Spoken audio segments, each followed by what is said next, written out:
नमस्कार दोस्तों, स्वागत है एक बार फिर से आपका इस यूट्यूब चैनल में। तो इस वीडियो में हम लेकर के आए हैं जीके के कुछ इंपॉर्टेंट प्रश्न जो आपके कंपटीशन परीक्षा के लिए बहुत ज़्यादा इंपॉर्टेंट है। तो चलिए हम लोग शुरू कर लेते हैं पहला प्रश्न से। तो देखिए हमारा पहला प्रश्न जो यहाँ पर है, भारतीय संसद के ऊपरी सदन को किस नाम से जाना जाता है। ठीक है, देखिए भारतीय संसद के ऊपरी सदन, इस बात को समझ रहे हैं। एक होता है ऊपरी सदन, एक होता है निचला सदन। ठीक है, ऊपरी सदन यानी कि राज्यसभा। ठीक है, तो वही पूछ रहा है कि भारतीय संसद के उत्तरी सदन को किस नाम से जाना जाता है। सही उत्तर हो जाएगा राज्यसभा को। ठीक है, राज्यसभा जो है ऊपरी सदन कहलाता है। अच्छा, मान के चलिए कभी पूछा जाए कि राज्यसभा में कितने सीटें हैं, तो आपको पता है 250 सीटें हैं। चलिए अगला प्रश्न की ओर बढ़ते हैं। अगला प्रश्न है, वह कौन सा घर है जहाँ के अध्यक्ष उस घर का सदस्य नहीं होता है। घर कहने का मतलब देखिए लोकसभा, विधान परिषद, राज्यसभा या फिर विधानसभा। तो इसमें से कौन सा ऑप्शन है जिसका जो अध्यक्ष चुना जाता है उसका सदस्य नहीं होता है, यानी कि उस क्षेत्र का सदस्य नहीं होता है। तो इसका सही उत्तर हो जाएगा राज्यसभा। राज्यसभा का जो अध्यक्ष चुने जाते हैं वो वहाँ से नहीं होते हैं। अगला प्रश्न की ओर बढ़ते हैं। लोकसभा के लिए प्रथम मध्यावधि चुनाव कब आयोजित किए गए थे।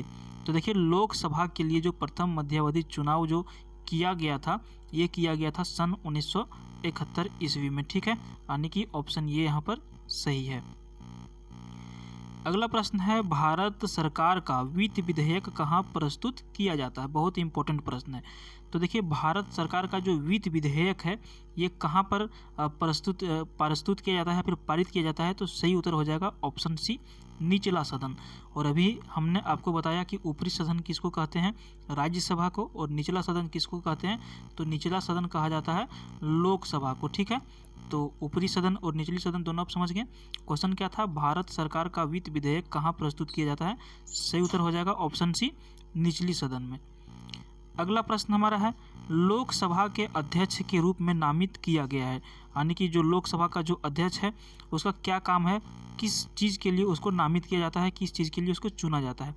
तो इसका सही उत्तर हो जाएगा ऑप्शन ये, वक्ता के रूप में। देखिए आपने देखा होगा कभी भी जब लोकसभा में जब कुछ मीटिंग होता है जब वहाँ पे, तो सबसे पहले लोकसभा का अध्यक्ष जो होते हैं वो आदेश देते हैं, वो नाम पुकारते हैं, या फिर कुछ भी करना होता है तो वही बोलते हैं। उसके बाद जितने भी सांसद लोग होते हैं वो बोलते हैं। ठीक है, तो इनका मेन काम क्या है, वक्ता के रूप में इसको मतलब कि नामित किया जाता है। ठीक है, नामित किया जाता है।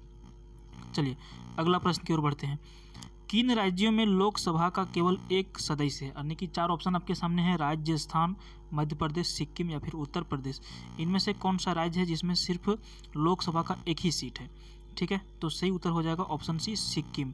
देखिए इसमें भी ज़्यादा सीटें हैं, मध्य प्रदेश में है, उत्तर प्रदेश में तो लोकसभा के टोटल 80 सीट है। कितना सीट है, 80 सीट है टोटल यहाँ पे उत्तर प्रदेश में। जबकि सिक्किम में एक ऐसा राज्य है जहाँ पर सिर्फ एक सीट है लोकसभा का, यानी कि निचले सदन का।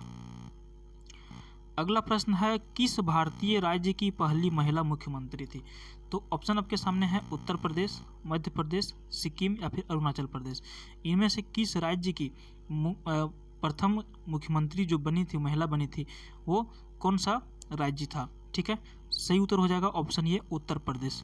सर्वप्रथम पूरे भारत देश में उत्तर प्रदेश एक ऐसा राज्य है जहाँ की मुख्यमंत्री महिला बनी थी। ठीक है, चलिए अगला प्रश्न की ओर बढ़ते हैं। प्रश्न संख्या 8, जम्मू कश्मीर के राज्यपाल की नियुक्ति कौन करता है। देखिए जम्मू कश्मीर क्या पूरे भारत का जितने भी स्टेट्स हैं जहाँ पे राज्यपाल की नियुक्ति होता है, वो नियुक्ति सिर्फ एक ही व्यक्ति करते हैं। वो कौन है, ऑप्शन देखिए, भारत के प्रधानमंत्री, मुख्यमंत्री, भारत के राष्ट्रपति या फिर राज्यपाल।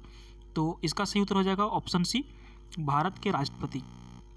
किसी भी राज्य में जो राज्यपाल का नियुक्ति होता है वो भारत के राष्ट्रपति के द्वारा किया जाता है। ठीक है, अगला प्रश्न है, भारत में कहीं भी किसी भी मामले को स्थानांतरित करने का अधिकार किसे प्राप्त है। कहीं भी यदि किसी तरह का मामला होता है उसको एक स्थान से दूसरे स्थान, यानी कि एक कोर्ट से दूसरे कोर्ट में जो स्थानांतरित किया जाता है वो अधिकार किसको है, वो पावर किसको है। तो इसका सही उत्तर हो जाएगा ऑप्शन ये, सुप्रीम कोर्ट को। ठीक है, यानी कि उच्चतम न्यायालय को। एक होता है उच्च न्यायालय जिसे हाई कोर्ट कहते हैं, सुप्रीम कोर्ट का मतलब होता है उच्चतम न्यायालय जो भारत के राजधानी में है। ठीक है, अगला प्रश्न, राज्य की आकस्मिकता निधि, ठीक है, किसके द्वारा संचालित की जाती है। देखिए राज्य की आकस्मिकता निधि कहने का मतलब ऐसा है कि जब कोई आपदा आ जाता है राज्य में, ठीक है, और उसके लिए फंड संचय रहता पहले से कि ये अब यदि आपदा आएगा तो उसमें हम ये फंड को निकाल के उसका यूज करेंगे। तो उसका जो संचालित होता है कौन सा व्यक्ति उसको यूज कर सकता है, किसके परमिशन से यूज किया जा सकता है, वही पूछा जा रहा है। तो संचालित की जाती है किसके द्वारा? सही उत्तर हो जाएगा ऑप्शन डी, राज्यपाल के द्वारा। ठीक है, ये राज्यपाल को अधिकार रहता है आकस्मिकता निधि को यूज करने का या फिर उसको सही ढंग से चलाने का निर्देश देने का। अगला प्रश्न है, भारत के राष्ट्रपति जिनकी पद पर रहते हुए मृत्यु हो गई थी। तो कौन से ऐसे राष्ट्रपति थे जिनकी मृत्यु कार्यकाल के दौरान ही हो गई थी? ऑप्शन देखिए, जाकिर हुसैन, राजेंद्र प्रसाद, जवाहरलाल नेहरू या फिर सरदार पटेल। तो सही उत्तर क्या हो जाएगा? ऑप्शन ये हो जाएगा, जाकिर हुसैन। ठीक है, जाकिर हुसैन एक ऐसे राष्ट्रपति थे जो जिनका मृत्यु कार्यकाल के दौरान ही हो गई थी।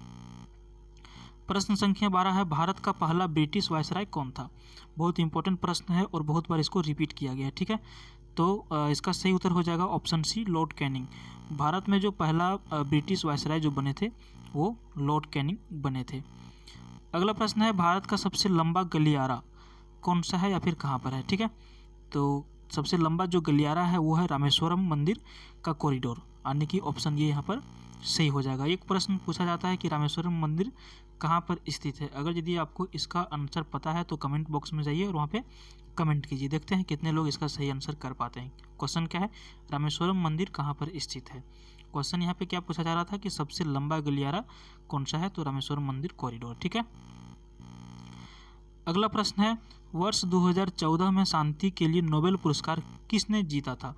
देखिए, वर्ष 2014 में जब शांति पुरस्कार मिला था उसमें से किसने जीता था? तो सही उत्तर हो जाएगा ऑप्शन ये, मलाला यूसुफजई, जो कहाँ की थी? पाकिस्तान की, और कैलाश सत्यार्थी, ये कहाँ के थे?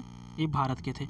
तो दोनों व्यक्तियों को संयुक्त रूप से मिला था 2014 का शांति पुरस्कार, जो किस क्षेत्र में? तो ये नोबेल शांति पुरस्कार है। एक पाकिस्तान की थी ये मलाला यूसुफजई और ये थे इंडिया के। ठीक है, दोनों को आपको ध्यान में रखना है। अगला प्रश्न देखिए, पहली महिला एयरलाइन पायलट कौन बनी थी? तो पहली महिला एयरलाइन पायलट जो बनी थी वो कौन बनी थी? सही उत्तर हो जाएगा option C, Durga Banerjee. Option C सही हो जाएगा, दुर्गा बनर्जी पहली महिला एयरलाइन पायलट बनी थी। अगला प्रश्न है, भारतीय अंतरिक्ष कार्यक्रम के जनक कौन थे? तो देखिए, भारतीय अंतरिक्ष कार्यक्रम के जनक कौन थे? ऑप्शन है देखिए, राकेश शर्मा, आशुतोष वर्मा, विक्रम साराभाई या फिर मोहन पांडे। तो इसका जो सही उत्तर है ऑप्शन सी सही है, विक्रम साराभाई जो भारतीय अंतरिक्ष कार्यक्रम के जनक माने जाते हैं। ठीक है, अगला प्रश्न है, त्योहारों का शहर किसे कहा जाता है? ठीक है, ऑप्शन आपके सामने है, मदुरई, वाराणसी, जयपुर या फिर नागपुर। तो इसका सही उत्तर हो जाएगा ऑप्शन ये, मदुरई। मदुरई जो शहर है इसको कहा जाता है त्योहारों का शहर। ठीक है, क्या कहा जाता है? त्योहारों का शहर। क्वेश्चन इस तरह से भी पूछा जाता है कि त्योहारों के शहर के नाम से प्रसिद्ध कौन सा शहर है? तो मदुरई ये प्रसिद्ध है। अगला प्रश्न देखिए, कीटों के अध्ययन को निम्न रूप में जाना जाता है, यानी कि जो कीटों का अध्ययन है इसको किस नाम से जाना जाता है? ऑप्शन आपके सामने है, ज्योतिष, एमेटोलॉजी, एंटेमोलॉजी या फिर भूख विज्ञान। तो इसका सही उत्तर हो जाएगा ऑप्शन सी, एंटेमोलॉजी। एंटेमोलॉजी का मतलब होता है कीटों का अध्ययन, फिर है ना, कीटों का अध्ययन को क्या कहा जाता है? एंटेमोलॉजी कहा जाता है। अगला प्रश्न है, किस यंत्र का उपयोग युष्मा को मापने के लिए किया जाता है? तो देखिए, युष्मा को मापने के लिए जिस यंत्र का उपयोग किया जाता है वो है कैलोरीमीटर, यानी कि ऑप्शन ये यहाँ पर सही हो जाएगा। 20 नंबर प्रश्न देखिए, कृष्णा नदी से उत्पन्न हुई है। तो ये जो कृष्णा नदी है, सबसे पहले आपको ये ध्यान रखना पड़ेगा कि कृष्णा नदी किस क्षेत्र में है, कहाँ पर है और उससे क्या उत्पन्न हुई है। तो देखिए, ऑप्शन आपके सामने है, पूर्वी घाट, उत्तरी घाट, पश्चिमी घाट या फिर दक्षिणी घाट। तो देखिए, कृष्णा नदी से जो उत्पन्न हुई है वो हुई है पश्चिमी घाट। ठीक है, तो पश्चिमी घाट किससे बनी है? कृष्णा नदी से बनी है। तो दोस्तों, उम्मीद है वीडियो आपको अच्छा लगा होगा। अच्छा लगा तो वीडियो को लाइक कीजिए, चैनल को सब्सक्राइब कीजिए और अगला वीडियो देखने के लिए चैनल को आपको जरूर सब्सक्राइब कर लेना है। Thank you.